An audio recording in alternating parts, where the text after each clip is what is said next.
My name is Rob Spence, and I'm a cyborg. I lost my eye after a shotgun accident 6 years ago. These engineers helped me build a prosthetic eye with a wireless video camera inside. Now, they call me Eyeborg. This is Adam Jensen, the main character from the video game Deus Ex: Human Revolution. He's also a cyborg, but from the year 2027. He's got a camera eye as well, and some other high-level augmentations. I recently traveled around the globe to meet some of today's most advanced cyborgs. I wanted to find out how far off we are now from Adam Jensen's prosthetic technology.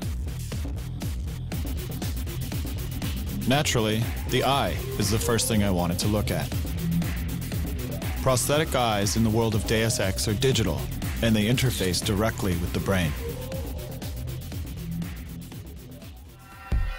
My own bionic eye is simply a camera that transmits video to a receiver with no connection to the optic nerve. I went to Finland to meet Mika Terho, a blind man who actually had such a connection. I was involved in a research project in November 2008. I was in the surgery and there was a chip implanted underneath my retina. It was a test version that I had. I knew that it was only about 3 months' time that I will have the chip. The retinal chip is very small in size. It's a 3 by 3 millimeters. It's placed right underneath the retina in order to replace the broken photoreceptors. And it's curving like, a little bit like this way. Yeah. So, it's okay. It must be a banana. I mean, that's what it looks very small. Adam's eyes don't just restore vision. They also add situational data, known as augmented reality, also called Terminator vision. Augmented reality is the superimposition of data onto the world that you see. For instance, we have a firefighter mask. It's in prototype right now that allows the firefighter to get some essential data today. It uses relatively low fidelity computer processors to present them with oxygen levels, ambient room temperature. In this world, in the firefighter environment, if you make a fist, it activates the menu, and it puts the menu in your hand, and it's actually on your fingertips. I anticipate within the next year we'll have functioning prototypes, and then the following year we'll have products that we can bring to market. Adam's eye is a combination of a video prosthetic that replaces his eyeball, like my own, that is connected to his optic nerve, like Mika's retinal chip, and that incorporates augmented reality, like Tanagram Partners' Fire Mask. It would appear that we have the building blocks for Adam's prosthetic eye today. But what about prosthetic arms? Prosthetic arms in the world of Deus Ex are much stronger than human arms, and they have more options.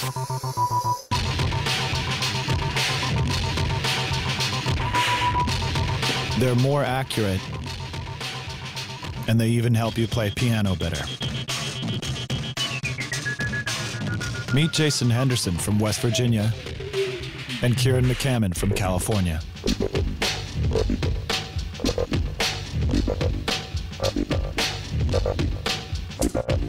Good afternoon. So these arms are what? I mean, how do these arms work?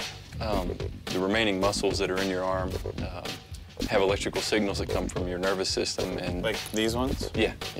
So I have a myoelectric sensor, one here, and then another one on the other side.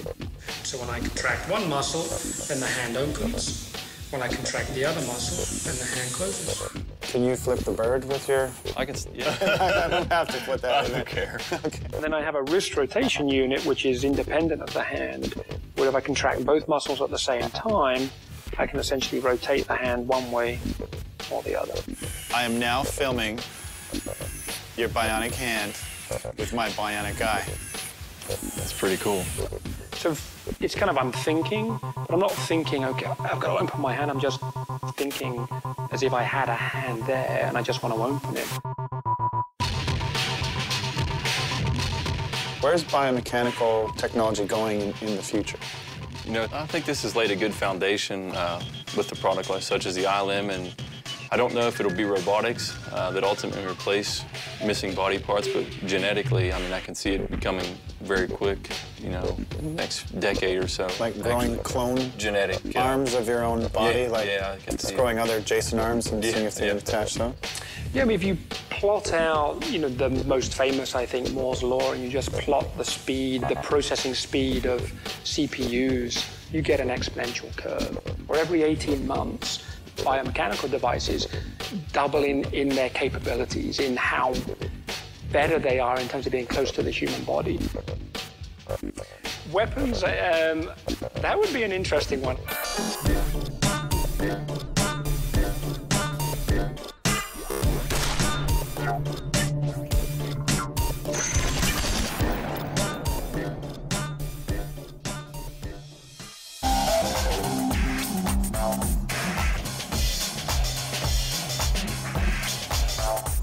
Adam has prosthetic legs that are faster, with more endurance and power. Where are we with prosthetic legs today?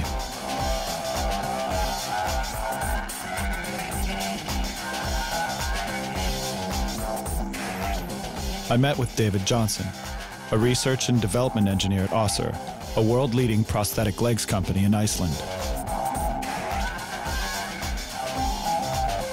And this is Staff Sergeant Heath Calhoun from Tennessee in the United States, who is actually pretty quick.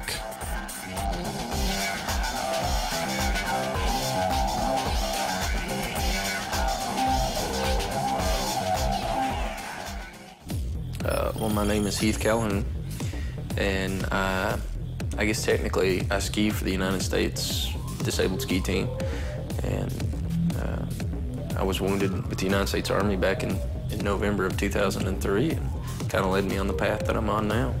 These are your prosthetic legs here that you walk around on all the time. You have a knee unit, the pylon, and then the foot.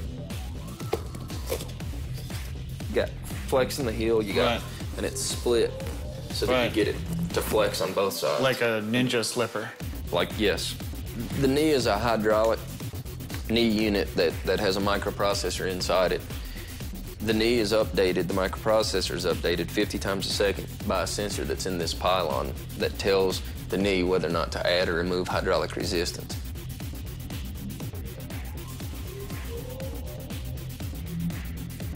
Yeah, I'd really like to see a leg that will do stairs.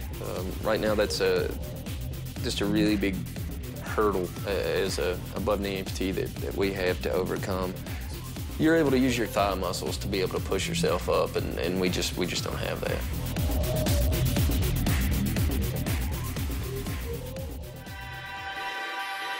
At Össur Prosthetics in Iceland, they've developed technology that addresses this problem, the power knee.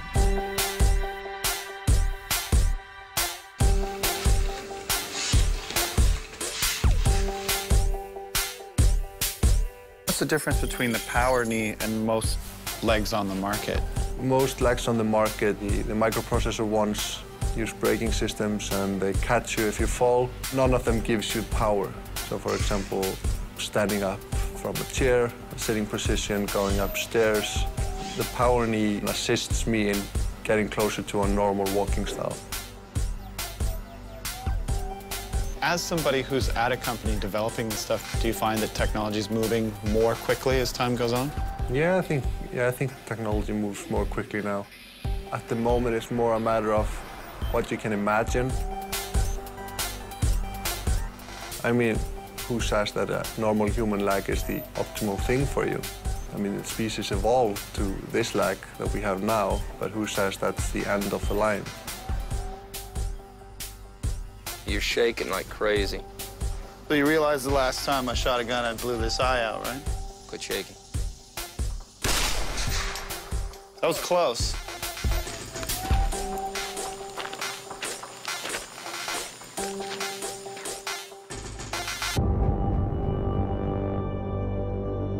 Prosthetic arms and legs are beginning to approximate the functionality of our natural limbs.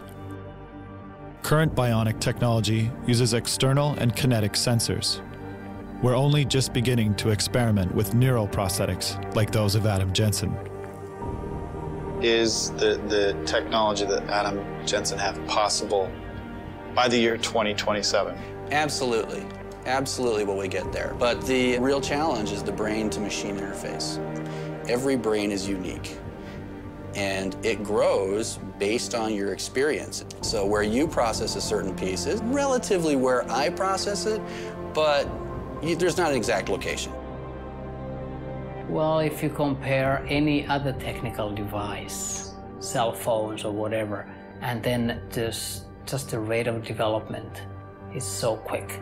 So retinal implants, artificial prostheses will definitely follow the same path. That's an interesting one. I mean, choosing to have your limb removed so you can get a bionic replacement because it's better than the real thing. I'm sure there's going to be a lot of ethics debates around whether that's even medically ethical. I think technology moves quicker than we imagine. And there are small places here and there in the world trying to do stuff that you don't even know about.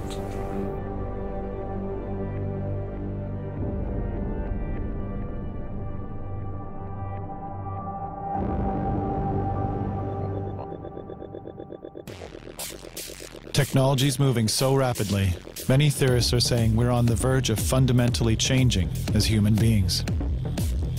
In the meantime, for those of us missing parts of our bodies, we'll keep exploring and upgrading. It's possible we are the pioneers of a new cybernetic age, not unlike the world of Deus Ex Human Revolution.